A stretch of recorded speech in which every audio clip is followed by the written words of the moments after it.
Loaded mga kapars.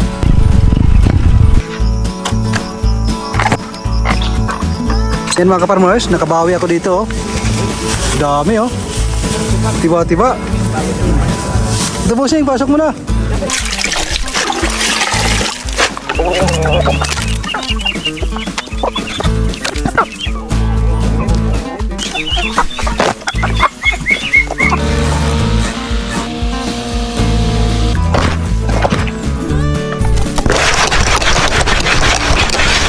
Na, mga kaparmers, oras na sa paghahakot. Unlimited na pagkain ng ating mga alaga.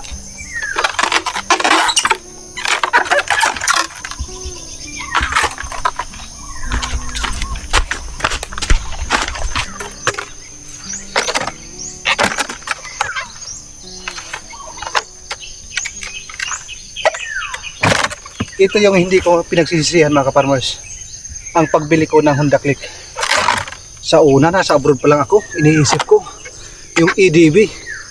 Maganda nga naman sa mata ng mga tao mga kaparmers, pang forma, pang rides. Pero pagdating dito, lalo na sa ating farm, wala mga kaparmers. Hindi kayang pang robo-robo, walang kargahan.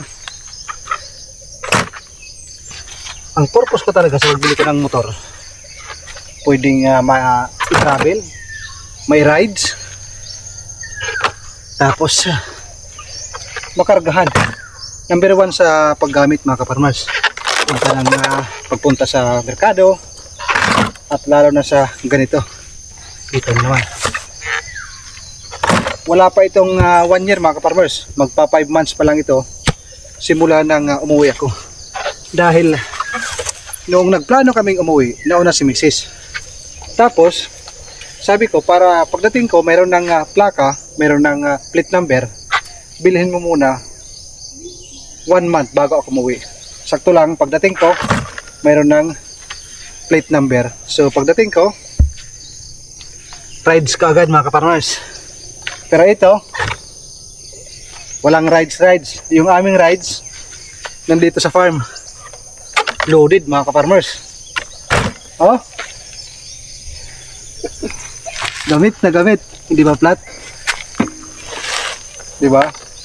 Bibili tayo ng motor, siguraduhin natin na yung kaya sa hanap buhay. Sige Brad, karga mo yan lahat. 20 piraso ito mga kaparmers. Kung yung ibang motor mga kaparmers, nasa parkingan lang, pinupunasan, nilalagyan ng pampakintab, itong sa akin ginagamit ko talaga para sa aming hanap buhay.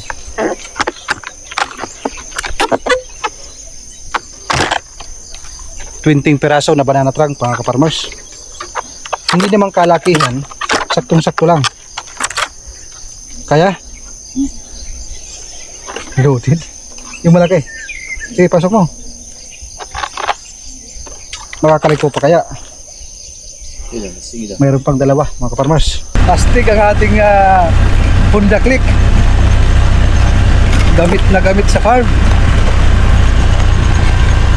Marami pa akong kukunin mga kaparmers, dahil pupunuin ko yung ating pinaka-istakan ng ating organic na pagkain ng ating mga alaga. Para sa bawat pagkain mga kaparmers, sa bawat paggagawa ng organic na pagkain, huhugot na lang tayo. Ayan, ito nagkarumata na ito. Loaded mga kaparmers. Parang isang tricycle yung dala.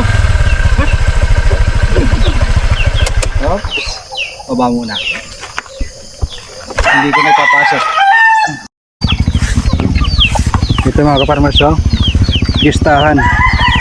Malapit na ang Hunyo.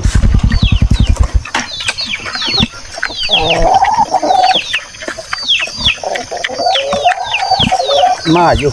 Mayo. Mayo pala mga kaparmers.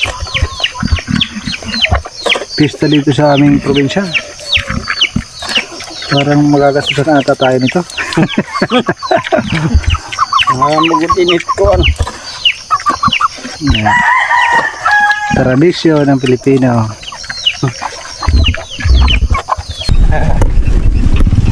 Pagtapat pagbuhat mga kaparmers, ito yung ginagawa. Hop, saan ka dadaan? Kaya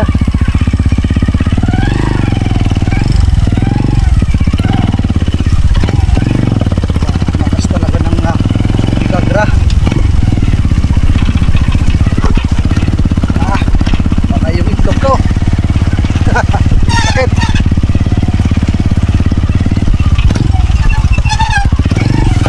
Hop, hop.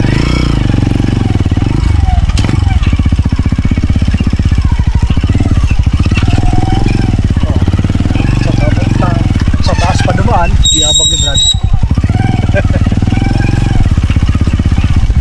Ito, ito yung challenge.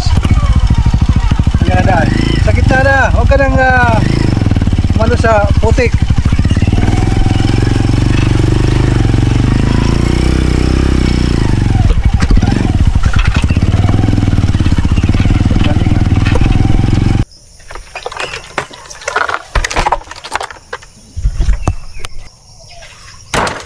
May Brad, kailangan na sobra talaga isang dipa.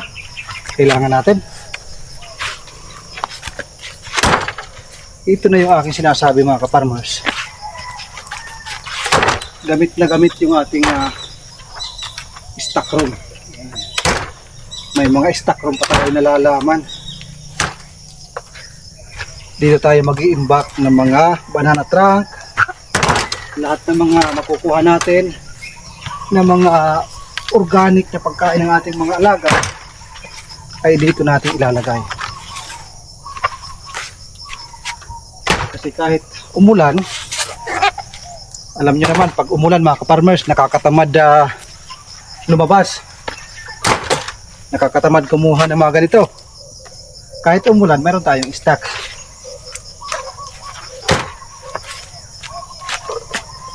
Yan o. Babalikan pa namin yung iba.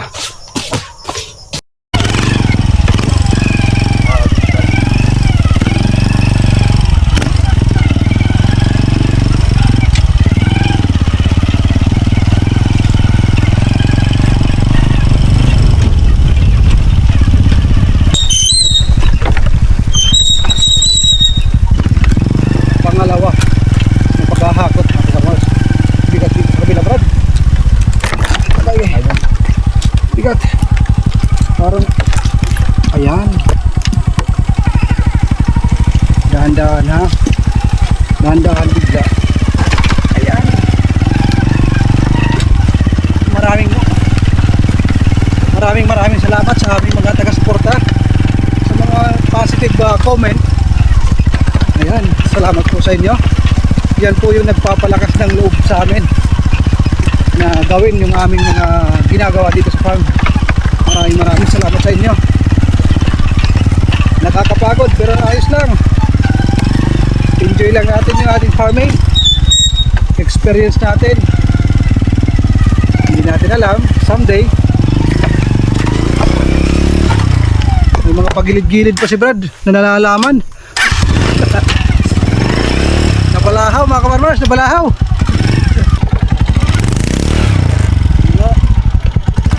Okay.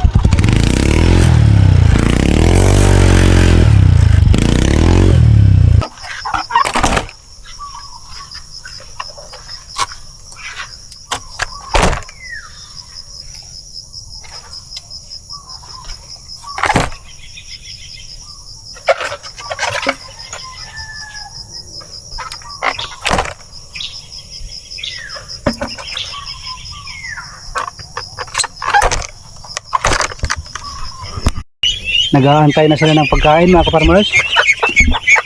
Naghahanda pa lang si Brad ng kanilang patuka.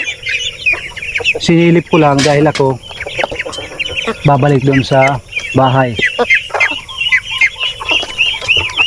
Yung shop yung aking gustong matapos para makapag-focus tayo dito pag natapos na si shop.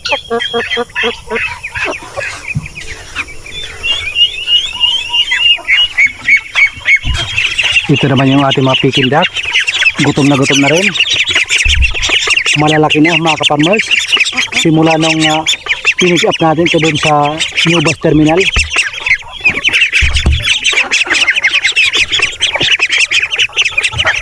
Yung mga malalaki nandito, yung maliliit nandun sa loob, kinulong ko. Kasi itong malalaki, katulad niya mga ka-farmers, laki niyan. Pag naapakan, grabe. Umaaray mga ka-farmers, lalo na sa liig na apakan. Lalaki ng mga paa niyan. Oh, laki niyan. Yun to, laki niyan.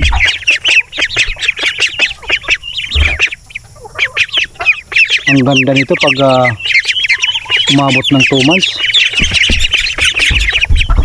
Kita nyo, kakain yan mga ka-farmers.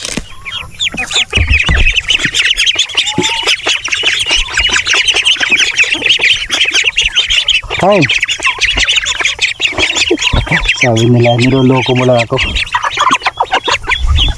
Pero itong mga Bisaya mga ka-farmers, tingnan nyo. Kain yan. Carabao grass.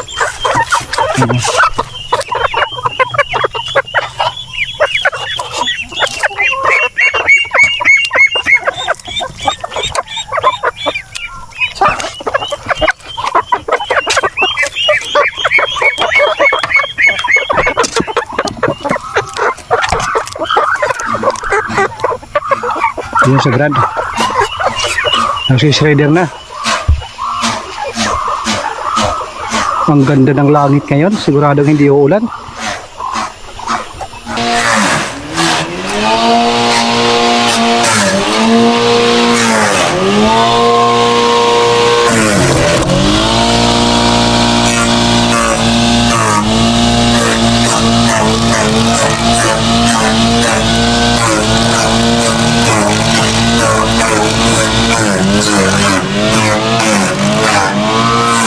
Bibili tayo ng gamit. Isang pirasong pako, 4, 5, 6. Wala palang size. Kasama ko si Kuya Niknik. Siya yung babanat sa shop natin. Ako naman, pupunta ako ng Dulag para doon sa salamin. Yan mga ka-farmers, nakabawi ako dito. Dami oh. Tiba-tiba. Ito bossing, pasok mo na. Hindi pala. Hindi pala kasama yun. Baka tayo mo po yan. Tinatapon lang. Panigarilyo, pang soft drinks, pwede na mga ka-farmers. Marami yan. Basta hindi lang tayo mahihiya. Nakadilin siya ako mga ka-farmers oh. Kung mayroon sana akong sakong dala, hindi lang ito ang aking nakukuha. Dahil napakarami doon sa merkado. Tinanggal ko na yung ating hiya. Itong isa, pang snack. Yung isa mga ka-farmers, ito, gigilingin, ihahalo doon sa iba pang mga organic na meron tayo.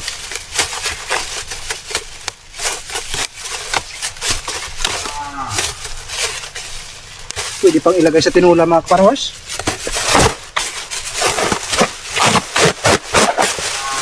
Oh, dami yan. Napakarami. Sabi ng naghihimay doon, sa susunod magdala ka ng sako. Ito ko pang sinabihan, magdala ako ng sako. Ano na? Ang gagawin natin ngayon, kailangan natin bukasan.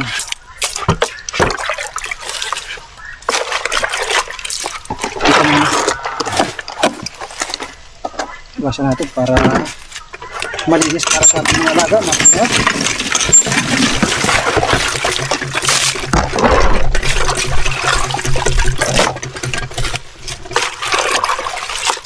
May tip oh.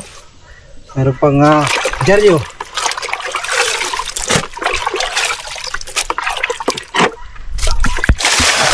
Cut.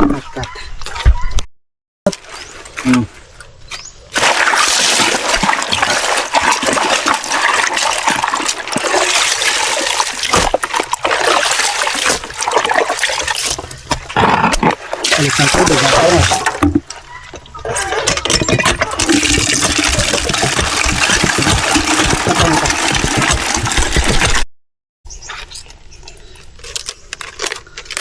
Ito nga mga kaparmers, oh. Tinapon lang, oh. Pwede pang gulayin, oh. Oh. Paano ko masasabing pwede pang gulayin mga kaparmers?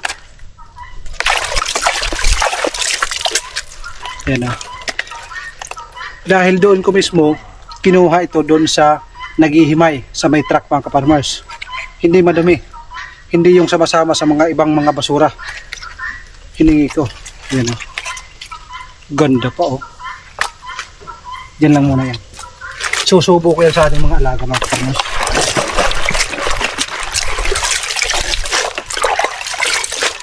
So sunod, babalik ako dun mga kaparmers. Dadala ko ng 5 sako. Napakaraming libre mga kaparmers. Ang tawag dito sa amin, tabo.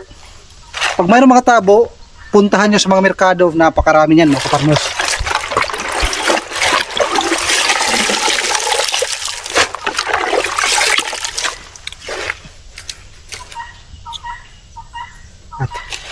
Cut. Okay, sino? Ito na mga kaparmers. Isang planggana. Puno ho yan.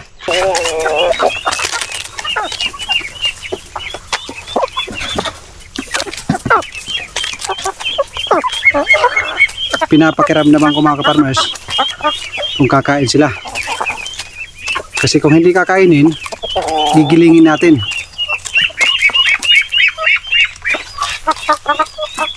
Yung iba, nag-observe pa. Malapit na, oh.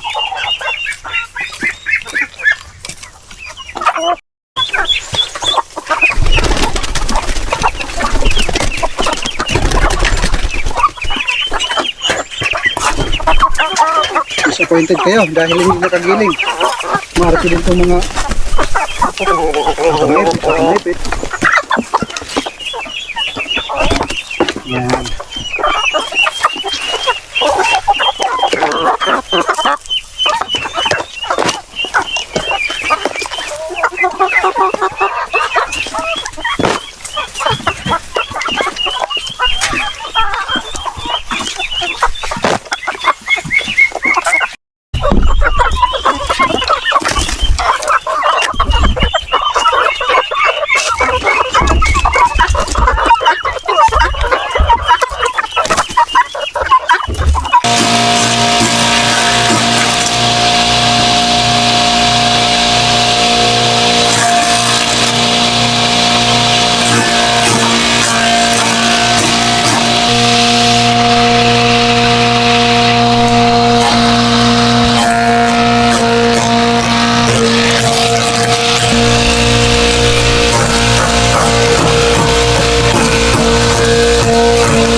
Ito yung resulta mga kaparmers. Ganda ng texture mga kaparmers. Kahit ako parang gusto kong kumain. Parang yung pagkain ng Chinese, ano ba yun? Korean. Yung manghang, ano ba yun? Kalimutan ko. Ganda, oh. Siguradong hindi ayaw yung ating mga alaga nito.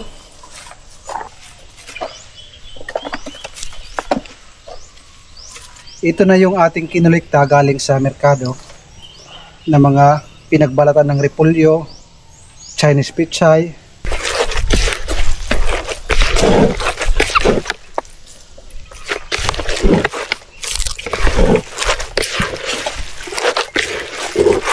sa farming mga kaparmers, bawal ang maarte.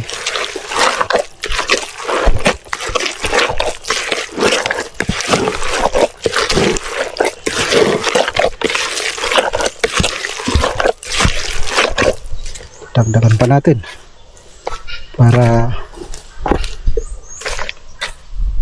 busog-lusog yung ating mga alaga.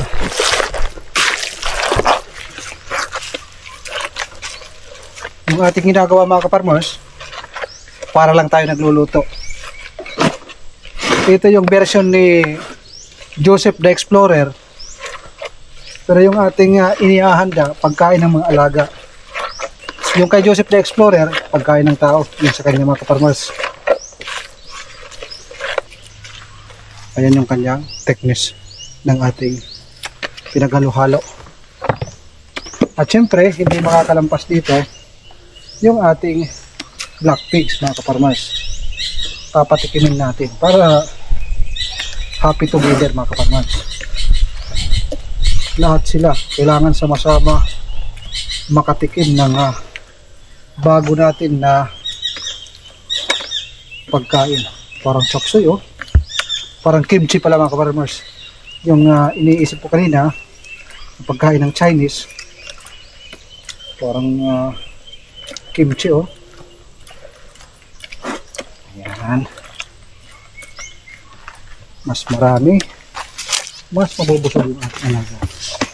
Pagkain ito ng mga heritage chicken. Banana trunk na may halo na Gallimax 21.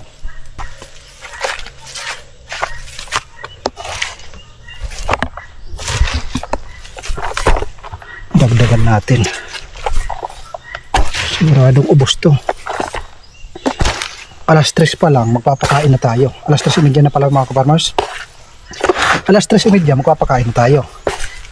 Pagdating ng alas 4 baka hindi pa ito nila tapos kainin. Kaya saktong-sakto lang mga kaparmers. Nasa ilalim oh. Gawin natin na maayos para ganahan silang kumain. Para yung ating organic na pagkain magkaroon ng lasa ng commercial feeds.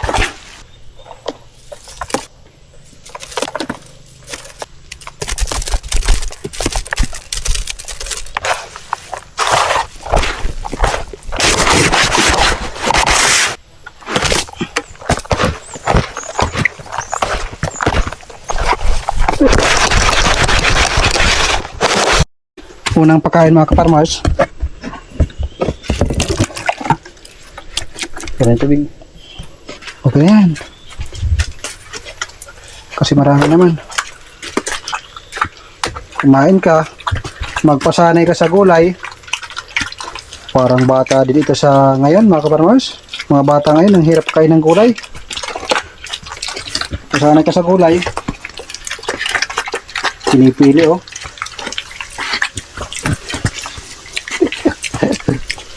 Sasanay din yan mga kaparmers. Sa una lang ganyan.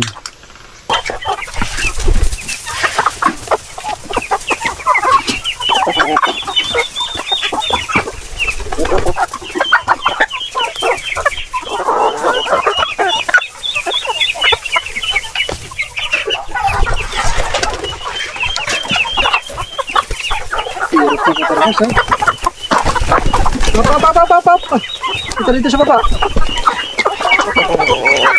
Grabe kayo. Kahit hindi na magpakain mga kaparmers, mga puno yung balon-balonan.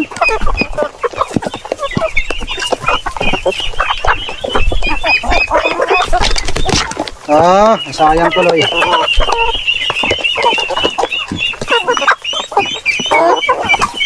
Ito yung kanilang pagkain ha. Dito. Maapakan talaga kayo. Kung nandiyan kayo. Buwas-buwasan nga natin yung kanilang pagkain na ating hinihahanda. Masyadong marami ito. Baka maging utis yung ating mga manok.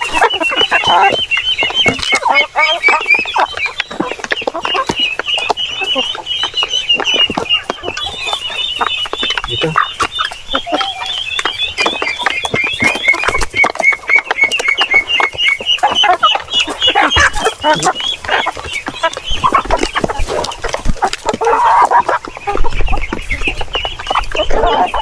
Bago mga kaparmers, parang ang kimchi pero chicken style. Hindi pagkain ng tao. You know, ganda ng kanyang quality.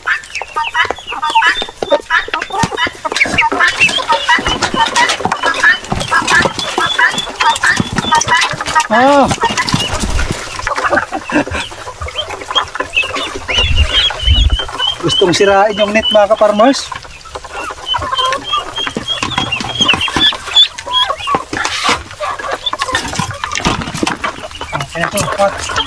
Alas 5 na mga ka-farmers.